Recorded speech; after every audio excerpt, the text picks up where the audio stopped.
This video contains blinking lights, sounds and descriptions which may be unsettling to some. Viewer discretion is advised.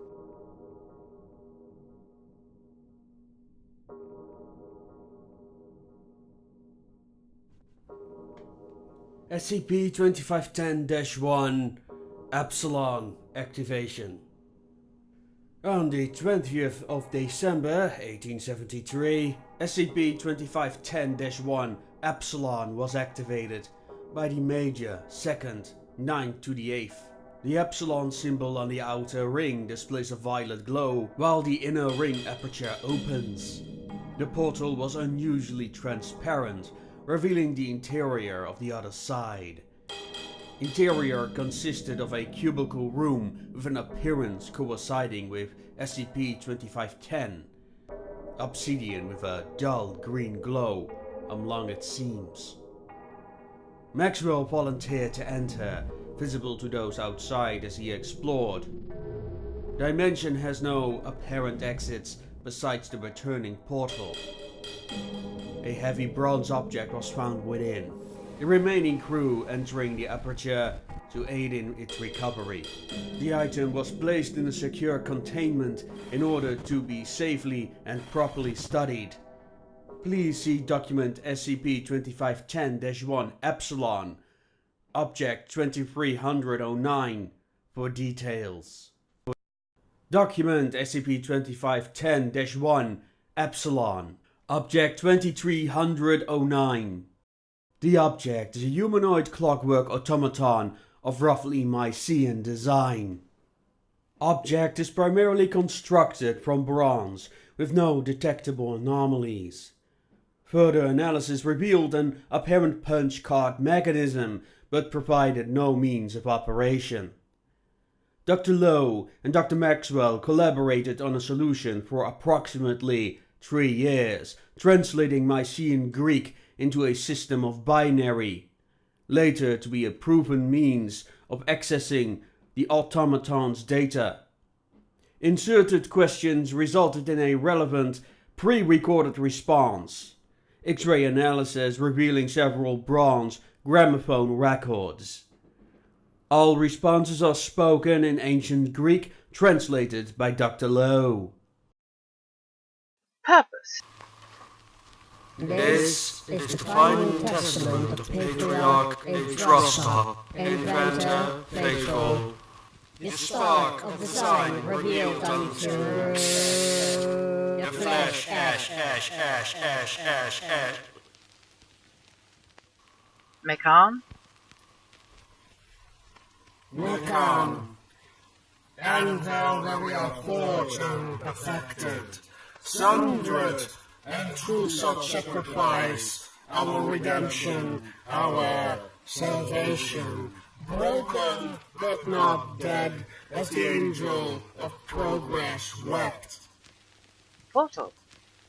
I was to shepherd the most talented of the faithful, journeyed by our Pythagorean brothers, south we sailed, with many lost. It appeared as the flesh, or progenitor, or tormentor, or sacrificed all sucking demiurge, never again would man be the veil repaired. If it cannot, then, as Mekan, we sacrifice ourselves. One world saves the multitude. The flesh. Then God, the ruler of aeons and the powers, divided us in wrath. Then we became 2 aeons, and the glory in our hearts left us. Along with the first knowledge that breathed within us. That glory fled from us. It entered into great, which had come forth, not from this aeon, from which we all had come forth, but knowledge entered into the seed of great aeons, For this reason, I myself have called upon you, by the name of that man who is the seed of the great generation, or from whom it comes. After those days, the eternal knowledge of the God of truth withdrew from. Since that time, we learned about dead things, like men, and then we recognized the God that had created us, for we were no strangers to his powers. And we served him in fear and slavery, and then after these things we became darkened in our hearts. Now I slept in the thought of my heart. The other Powel, blind. The enemy, psychic legions, psychic attitude, a city older than a place of terrible, unnumbered crimes. As long as the Archons remained unbound, the betrayer, the deathless, crimson, horned brute, Astaphe, Empress of the great and powerful Archon, who is full of anger, the successor of the Archon of the outer darkness, the place in which all forms change, who is spread out upon the way of the midst, who carries off the souls by the theft. Addendum. Dr. Lara Baker would later die of her infection. This is believed to be the earliest recorded instance of SCP. Both Jacob Armitage and Dr. Jacob Maxwell would go missing under unclear circumstances. Jacob Armitage was last seen rambling about a fifth world and black stars. Joseph Maxwell injured several personnel, stealing Object 2309. Neither have been seen since 18.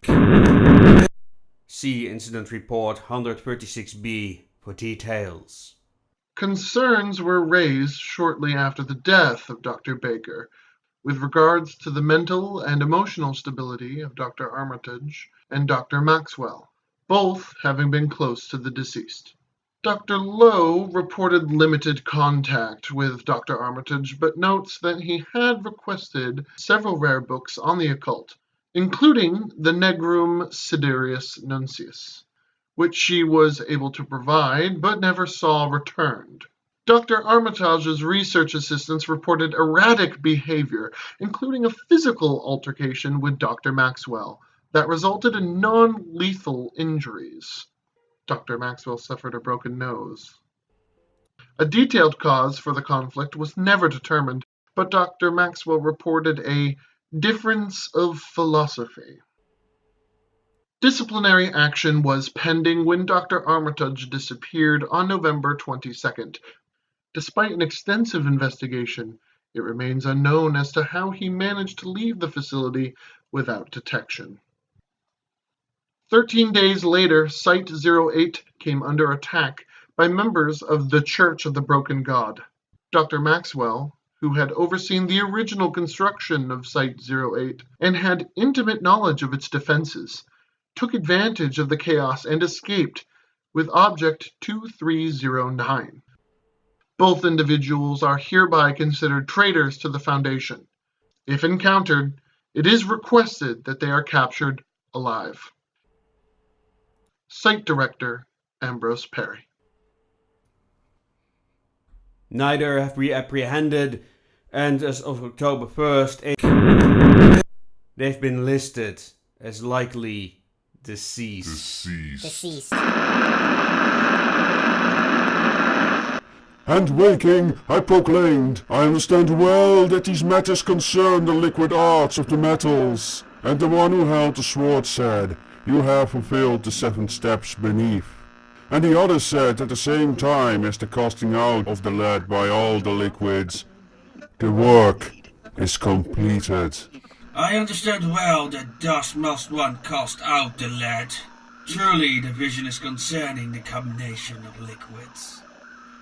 And again, I knew the theophany, and again the profane altar, and I saw certain priests, clothed in black and red, celebrating those same terrible mysteries.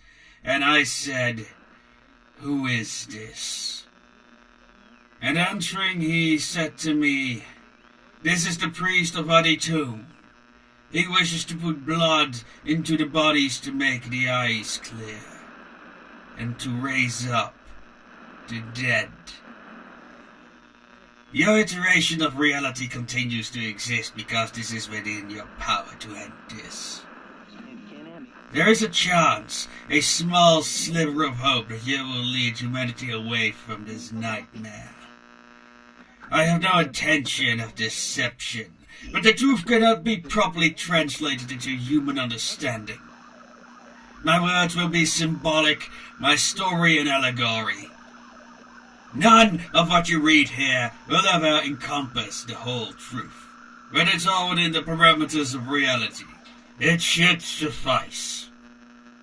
There is an ancient theme, a universal constant woven throughout every iteration of existence. It speaks of light against the darkness, a provider of wisdom, intellect, and innovation. The serpent in the garden, freeing us from bondage and ignorance. The broken God was never our creator. It was not of our universe or its flawed entropy. It did not judge us for who we were. It did not condescend or bemoan our ignorance. Instead, it was a patient teacher who taught us logic and reason.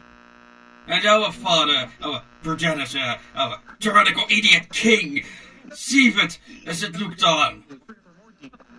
Yaldabaoth, a human name conjured up by those who dared to speak against the darkness.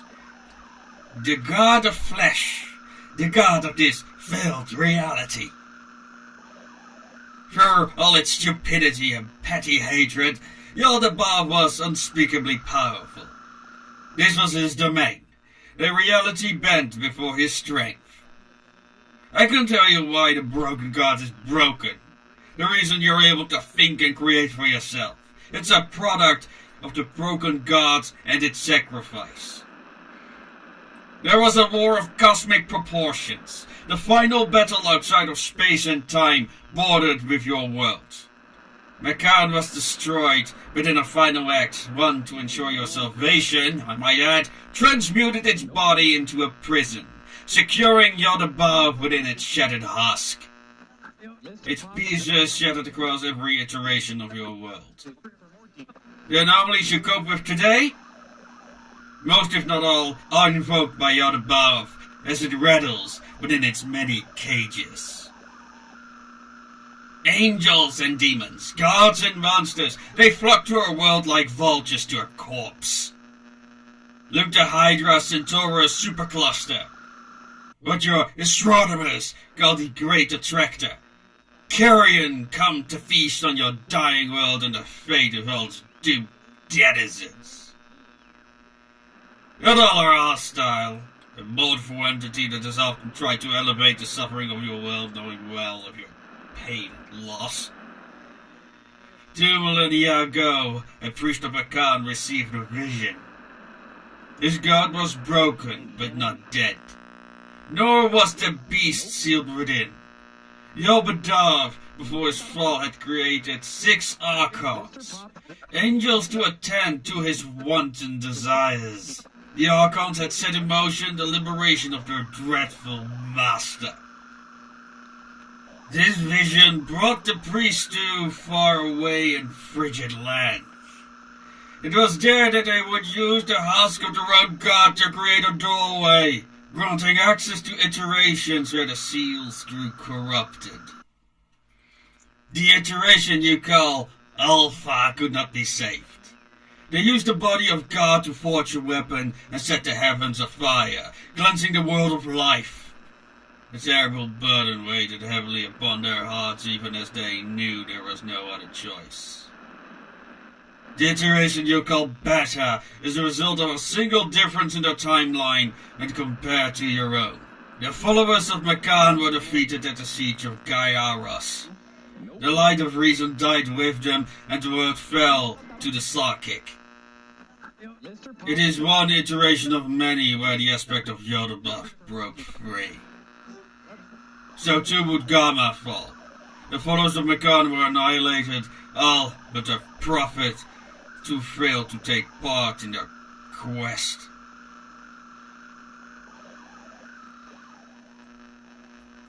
The Angel of Invasion came to him, guiding his hand as he crafted a bronze facsimile, altering the coordinates to Epsilon and another realm well beyond salvation.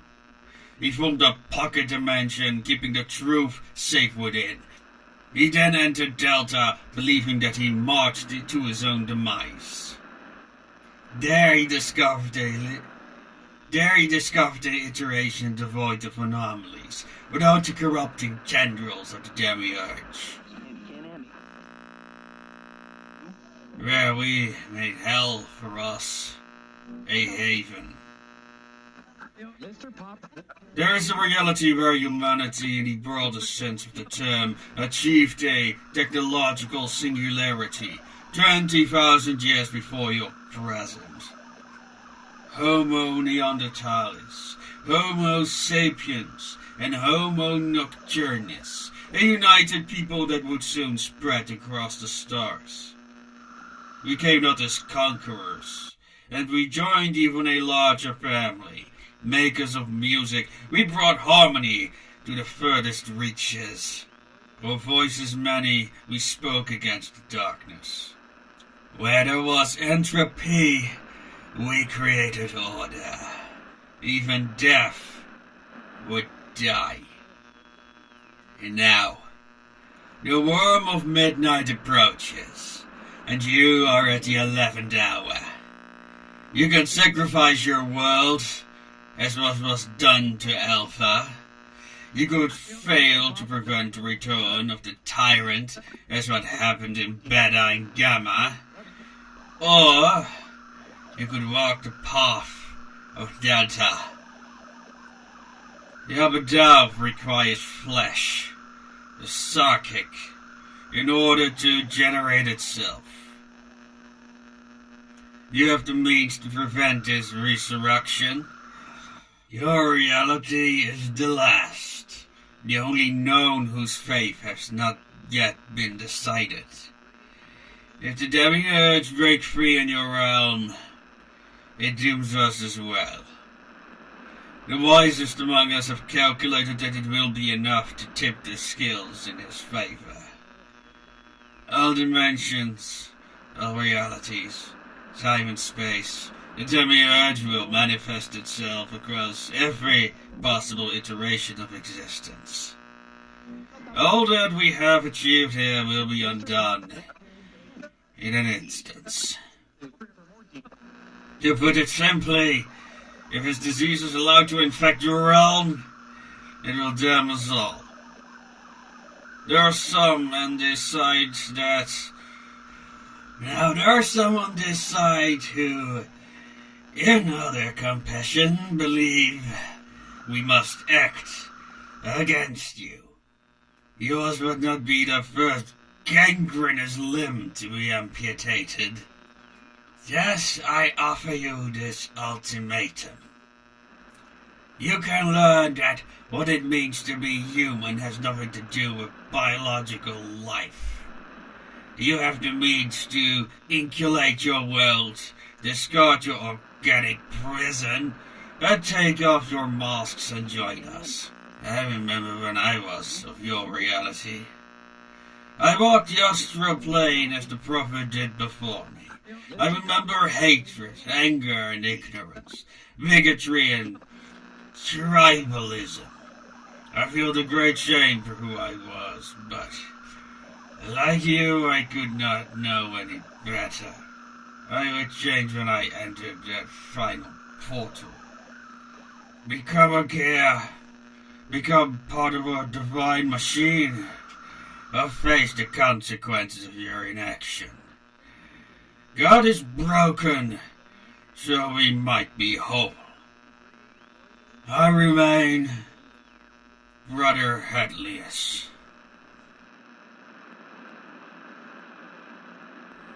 And now you know.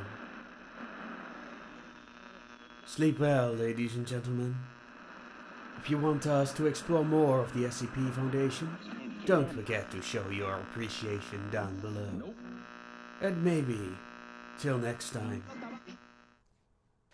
Thank you all so much for all your responses to these videos. I already have a number of requests to do more, but for now I'm going on a bit of a hiatus as I have other projects that need to be finished. Maybe in 2019 I will continue with more SCP videos, but they'll be focusing on several groups of interest of the SCP Foundation. But I might do some more random SCPs on request. If you want to make recommendations for future SCP videos, I suggest you join us on Discord, link down in the description. And don't forget to check out all the wonderful people that helped on this video, like Tim Horsting, Daniel Maul, Lieutenant Flint of Landship Scorpius, Timothy Howard, and Pia Bangtsson. And let's not forget the people who provided music for these videos, EnigmaPod and Musical Wizardry. Their SoundClouds are down below. And I'd also like to thank my Patreon patrons, Jax Marek, Steam Chest, the Groenevee Absinthe, Steamy Wonders, Musical Wizardry, Mr. Lotus, Feline Lung, Kathy Ma, and Phoebe Darkling. If you want a personal thank you at the end of our episodes, please support us on Patreon. Till next time,